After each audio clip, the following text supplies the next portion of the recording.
శ్రీరామ్. జై శ్రీరామ్.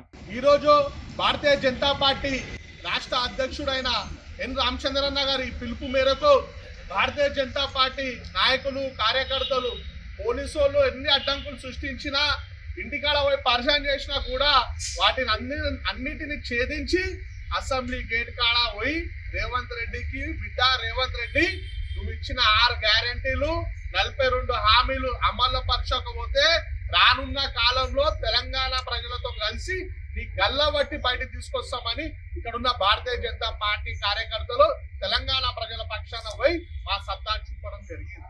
నేను అడుగుతున్నా రేవంత్ రెడ్డి గారికి, నువ్వు పొద్దున్నేస్తే నా దగ్గర పైసలు ముట్టాయి, ఏడపోయినా పైసలు ఇస్తలేరు అప్పిస్తలేరు అంటున్నావు. మరి నీ అయ్యా జాగిరా వికారాబాద్ లో కాంగ్రెస్ మీటింగ్ లో కూర్చొని ఏమన్నావు నువ్వు?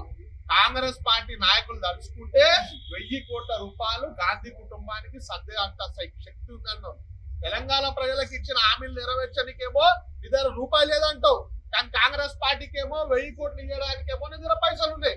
అదే విధంగా సినిమా ఇండస్ట్రీలతో పెట్టుకొని ఐటమ్ సాంగ్లు గద్దార్ ఫిలిం అవార్డులను పెట్టిన పేరుకి, కానీ అట్లా చూస్తే మొత్తం ఐటమ్ సాంగ్లు మళ్ళా నాచ్ గానా పెట్టినావు. ఒక్కటన్నా సంస్కృతి తెలంగాణ సాంప్రదాయ పాటలు పాడిపించినావు. కానీ నువ్వు నీ మంత్రులు అయ్యాయిషి ఏనికి ప్రభుత్వం గద్ద మీదకి ఎక్కినావు. కానీ తెలంగాణ ప్రజలకు ఇచ్చిన హామీలు నెరవేర్చకుండా అటు ఎస్సీలను బీసీలను ఎస్టీలను మరీ ముఖ్యంగా విద్యార్థులను మోసం చేసి అలా ఉసురు కలకల తలుపుతుంది రేవంత్ రెడ్డి. రానున్న కాలంలో రామచంద్రన్న గారి నేతృత్వంలో నీకు బుద్ధి చెప్తాం.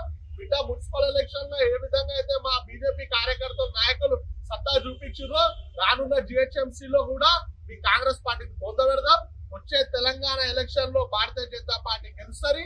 తెలంగాణ ప్రజలు ఏ విధంగా అయితే నీళ్లు నిధులు నియామకాల కోసం ఇన్నేళ్ల నుంచి గతంలో కేసీఆర్ కూడా బట్టెబాజ్ మాటలు చెప్పి గద్ద మీద ఎక్కి ముంచిండో, నువ్వు కూడా ముంచినావు. కానీ భారతీయ జనతా పార్టీ ఒకటే తెలంగాణ ప్రజల అస్తిత్వాన్ని తెలంగాణ ప్రజలకు నెరవేర్చిన కళలను పక్కా నెరవేర్చాలని మనస్సాక్షిగా మీ అందరికీ తెలియజేస్తున్నాం.